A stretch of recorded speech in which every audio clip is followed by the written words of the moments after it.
ప్లాస్టిక్ని తినేస్తున్న bacteria. Hi friends, welcome to నిహు వేదిక. టుడేస్ కరెంట్ అఫైర్స్లో ఫస్ట్ టాపిక్ వచ్చేసి ఇంటర్నేషనల్ వైడ్గా చూసుకుంటే రష్యా ఒక ఆర్గనైజేషన్ని బ్యాన్ చేసింది. ఈ organization Amnesty International human rights non governmental organization. ఇది ఎందుకు బ్యాన్ చేసిందంటే అది కంట్రీ సెక్యూరిటీకి ప్రాబ్లం అవుతుంది, ఇది యుక్రెయిన్ ఎక్కువ సపోర్ట్ చేస్తుందని చెప్పి వాళ్ళు బ్యాన్ చేశారు. Coming to the national news, home minister అయిన అమిత్ షా ఒక సిస్టమ్ని లాంచ్ చేశారు. అది E0FIR అనే సిస్టమ్ అనమాట. సో ఈ సిస్టమ్ ద్వారా ఏంటంటే సైబర్ ఫైనాన్షియల్ క్రైమ్స్ ఇండియా వైడ్గా ఎక్కువ అవడం ద్వారా చాలామంది అమౌంట్ లాస్ అవుతున్నారని ఈ సిస్టమ్ తీసుకురాబడింది. అండ్ ఈ సిస్టమ్ ద్వారా ఏంటంటే 1930 ద్వారా కానీ లేదా నేషనల్ పోర్టల్లో కానీ మనకైన సైబర్ క్రైమ్ గురించి మనం వాళ్ళకి ఇన్ఫామ్ చేసినప్పుడు మన లాస్ అయిన అమౌంట్ 10 lakhs కన్నా ఎక్కువ ఉంటే వాళ్ళు ఈ కంప్లైంట్ని E0FIR కింద చేంజ్ చేస్తారు. దాని ద్వారా మనకు ఫాస్ట్గా సొల్యూషన్ వస్తుంది. Welcoming to the medical news, ఇండియాలో for the first time Niloufer అనే గవర్నమెంటల్ హాస్పిటల్లో ఒక టెక్నాలజీని డెవలప్ చేశారు. ఈ టెక్నాలజీ ఫోటోఫ్లిథోస్మోగ్రఫీ అనే టెక్నాలజీ.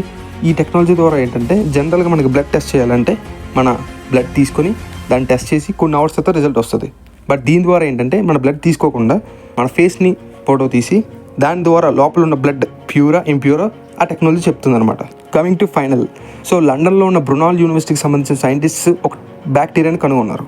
హాస్పిటల్స్లో పర్టికులర్గా ఐసీయూలో ఉన్న పేషెంట్స్ ఈ బ్యాక్టీరియాకి గురవుతున్నారు. సో ఈ బ్యాక్టీరియా నేమ్ ఏంటంటే సుడోమోనాస్ అరిజినోసా. ఈ బ్యాక్టీరియా వల్ల ఇది హాస్పిటల్లో ఉన్న ప్లాస్టిక్ని తినేస్తుంది. అదేవిధంగా పేషెంట్స్కి ఇన్ఫెక్షన్ కూడా అవుతుందన్నమాట. Coming to the questions, yesterday క్వశ్చన్కి ఆన్సర్ దుబాయ్. అంటే జనరల్గా రీసెంట్గా చాలా కంట్రీస్ ఏఐని డెవలప్ చేస్తున్నాయి ఎడ్యుకేషన్ సిస్టంలో, పర్టికులర్గా UAE, చైనా, ఆస్ట్రేలియా, ఇలా చాలా కంట్రీస్ అండ్ ఇంక్లూడింగ్ మన ఇండియా కూడా, బట్ నాట్ దట్ మచ్. దుబాయ్లో చూసుకుంటే వాళ్ళు ఎడ్యుకేషన్ సిస్టమ్ మొత్తాన్ని ఏఐ ద్వారా పెడదాం అనుకుంటున్నారు, బట్ UAE, చైనా వాళ్ళు జస్ట్ ఇంక్లూడ్ చేద్దాం అనుకుంటున్నారు. ఇది డిఫరెన్స్. అండ్ టుడేస్ క్వశ్చన్ చూసుకుంటే మహాసాగర్ డాక్యుమెంట్ ద్వారా ఇండియా రీసెంట్గా ఏ కంట్రీకి ఫైనాన్షియల్ ఎయిడ్ ఇచ్చింది? సో ఈ క్వశ్చన్కి ఆన్సర్ మీకు తెలిస్తే కామెంట్లో చెప్పండి. Thanks for everyone. Bye. Stay tuned for more exciting updates from Anuhya Vedika.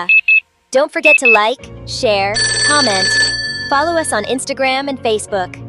Thank you for your support.